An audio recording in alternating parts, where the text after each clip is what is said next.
Riders, fans, how you guys doing? I've got another episode. This one is Privateer Standout. We're going to do a quick show yet again where we're going to rebuttal. We each have a minute to say our piece, and then maybe 20 seconds in between. We'll see, and then 5 minutes at the end of the show to, look each other in the face and kind of slap each other around if we don't agree what they're doing. But my rules, we'll see if these guys follow the rules, because these guys, too, they look like rule breakers to me. But the rules were no support teams. This is sheer just guys that are almost just getting their own bikes, their own sponsors, sort of a thing. We're not talking about the Bar X Suzukis, the Phoenix Hondas. None of those guys. Just pure privateers. So, honestly, I will start because by the look on your guys' faces, I feel like you guys broke my effing rules. So, here. I am going to start. Put that timer on the board. Boom. Yes, here's another episode with that silly timer. I know you guys hate the timer, but bear with us. It's only going to be a few other episodes. And this Friday, we're going to have a live show about A1. So stay tuned for that. But till then, let's talk about some privateers. For the privateer standout, it was between Kevin Moranz and Justin Starling. Okay, because Justin Starling, I don't think he's on a team this year. He qualified for 15 of the 17 rounds. I think he's faster than Kevin, and I'm really surprised that he didn't even get a support team as far as a semi or something in order to hang his bike under the tent. But I'm going to have to go with Kevin Moranz because we've seen him have such big improvements. He went over to World Supercross to check that out. He's got his own Patreon, and he's making it happen with his own money. He's doing a good job. He built a full-blown Supercross track at his house to train, and he qualified for, I believe, 10 of the 17 rounds, and I think he can qualify for all 17. And I will have to have a shout-out to Jared Lesher because he's going to run a full 250 two-stroke in the 450 class, so I wish him the best. So I'm really confused on what a privateer is, Johnny, but so what was you saying? If they don't have a tent, but everyone has an awning, man. 10 by 10 everyone has an awning, but dude, I'm talking about like AG, Team Solitaire, AEO, Club MX, these guys, even Hemp Suzuki, they're not full-blown factories. Did you call them Hemp Suzuki? Okay, HEP. Sorry, I'm a stoner over here with if you sound it out, hemp. Oh, but there's no M in there. F you, Cooksey. F you, Cooksey. You broke the rules. I'm sure you broke the rules. But my definition of a privateer is just somebody that's kind of paying their own dime. They're making it happen. They're waiting to get a contract from somebody to say, hey, can I get paid to run your bike and your program and have a mechanic and blah, blah, blah, that whole thing. Like the whole dream, because in my perception is if you're on one of those kind of a teams, that is a dream come true. The next step is a full-blown factory team, but you're out of, even if you're paying, because I know a lot of privateers pay a trailer to pick their bikes up and, a semi to load them to all the rounds so that they can still fly to the rounds, but they're still paying to be for that stuff to get to races. If that makes sense. I mean, shit. No, that makes sense. That absolutely makes sense. And I get what you're talking about. I was just giving you crap because it is a blurry line. We got a timer going. It's now your time to talk. Go for it, Cooksey. Okay. Since we're going by your rules, I was going to go with Justin Hill, but he's on Team Tedder, and he's going to be a top 10 guy. He's so talented. I love watching Hills and Ty Masterpool, but nope, he's on a Suzuki. He's under a tent, Johnny, so he doesn't count. So we're going to go with my boy Josh Greco. Those of you that don't know, Josh Greco is literally the lifeblood of the Supercross. He's got the best mustache in the game, period. He's driving almost like a minivan. He might not even have a tent. He might even not have a 10 by 10, Johnny. It's on top of his car. He lives out of it. And, I mean, he truly is living the dream. And what did he tell you at the straight rhythm? He's just trying not to get a regular job. But, I mean, let's not forget, the guy's pretty good. He makes night shows. He's made mains. Like, Greco's a bad dude, and he rode really good at straight rhythm. So I'm going to go with Josh Greco under your rules, Johnny. That is a good. And even Josh Hill, I'd say that's still good. Like Justin Hill is a team under these particular requirements. And I'll go Justin Hill, but Team Tedder has both Justin and Josh, which is awesome. Excuse me, yes, but Coach, we're running into your time. Timer, go. Well, I I misunderstood your rules a little bit. I too had Justin Hill as the top, Smart privateer man. standout. How do you go against Justin? I mean, like I say, that family is just incredibly talented on a motorcycle. When you go to 250 West, I actually had Mitchell Harrison. I think if you look at some of the results he had this year, good starts, he really showed that he can run up front. But if I go off of the original rules that you stated that I misunderstood, I would have to go with Josh Cartwright. That guy, had the privilege of working with him in the past. Obviously, there's not many guys that can balance school plus racing. And I know he put together his own deal for 2023.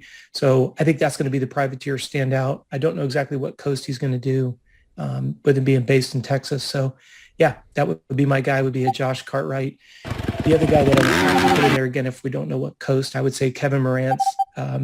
The guys over at Moto Aftermath support him tremendously. And like I say, between Patreon and everything else, I think he does a great job. So those would be my two guys.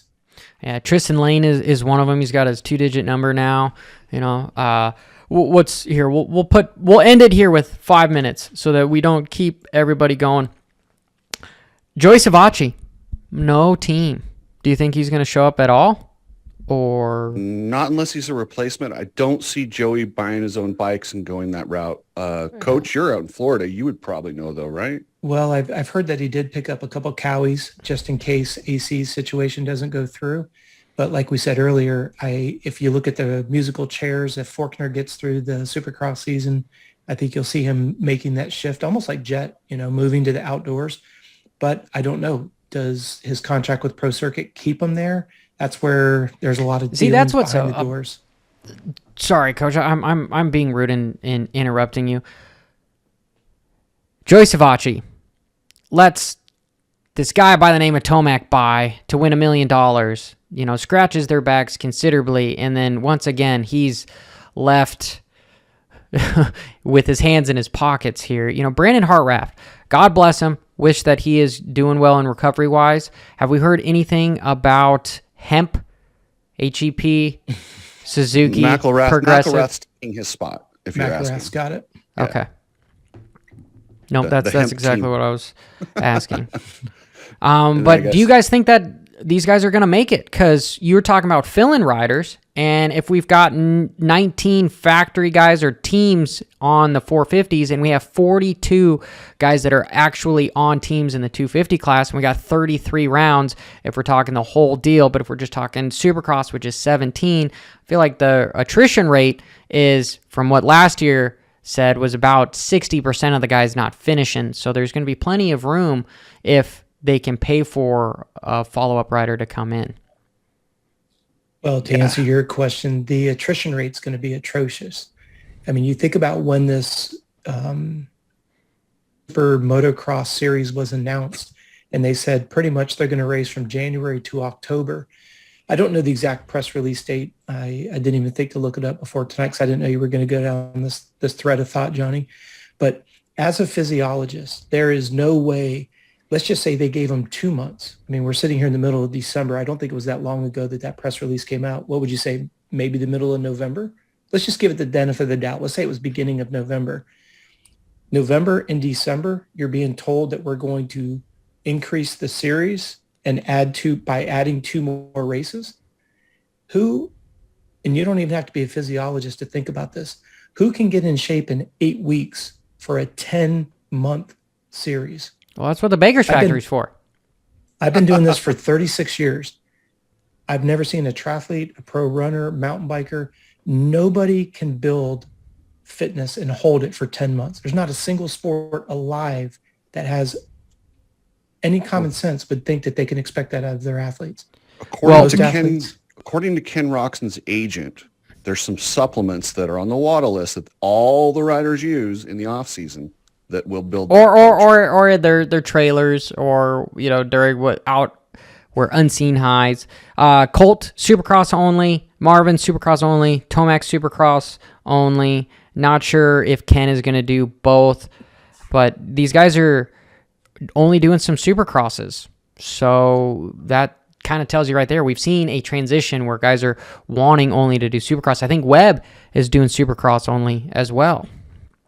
You are right. Supercross only.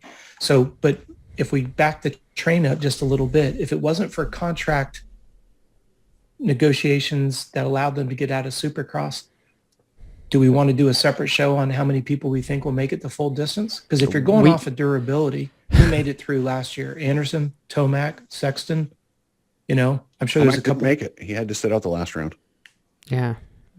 But so, I mean, Kenny, you know, and that's the one dude that we're talking about that is turned the boosters off come 15 minutes in. Yeah. But if we look at the attrition rate of last year, and we get the figureheads that are representing the most of it was injury, though. I think most of it was just injury. Guys just getting hurt. But how can it not be injury? I mean, think about what these guys do between traveling, recovering, training, and now you're going all the way to the middle of October. And let's fast forward to next year. Let's say that you do a team change. Normally, all the contracts are up October 1st. You at least can start moving on, right? Now the last race isn't until the middle of October, so it leaves you less time. Can you imagine if Tomac had only, what would that be, 2.5 months? October, November, 1.5 months to go from Kawasaki to Yamaha. That's what everybody's going to face next year because your contract's going to go through that last race, middle of October. Mm-hmm. Now you have no downtime, shake down a new bike, and be ready for A1 in 24. How does that make a lick of common sense? Well, and if you did Motocross of Nations or any of the forget Super Motocross or the who can do it? Well, taking it a different angle, you get a guy like Cooper Webb, who's Supercross only, and the rumor is he wants off KTM. He wants out of the Baker factory. Yeah, he's going back to Yamaha. Yep. Now, does he do Super Motocross Championship World thing on Yamaha? I mean, that is a good point there too. Yeah. I mean, I think it's going to be a lot of musical chairs here, especially with World Supercross with a 6-week race. We're getting into something else we can talk about in a video that we are going to talk about in depth on Cooksey's channel, but guys are going to switch ships there, and I think contracts here in America have kind of stated that you have to stay here in America if they're investing good money here. That's why I think you're going to see more and more riders pick some of a team that might be an hemp HEP. You know, that's a joke. That's a stoner joke. If you guys don't already get it, for this coming years, as far as doing especially if Ken Roczen can get on the podium multiple times and prove that it can be done, I think there's going to be a turning of the tide for sure. But that is the show that we have for Privateer Standout. This is episode 3. Episode 4 of the preview is on my man's Cooksey Media here. So until next time, you know what they say. Keep it 9th gear. WFO.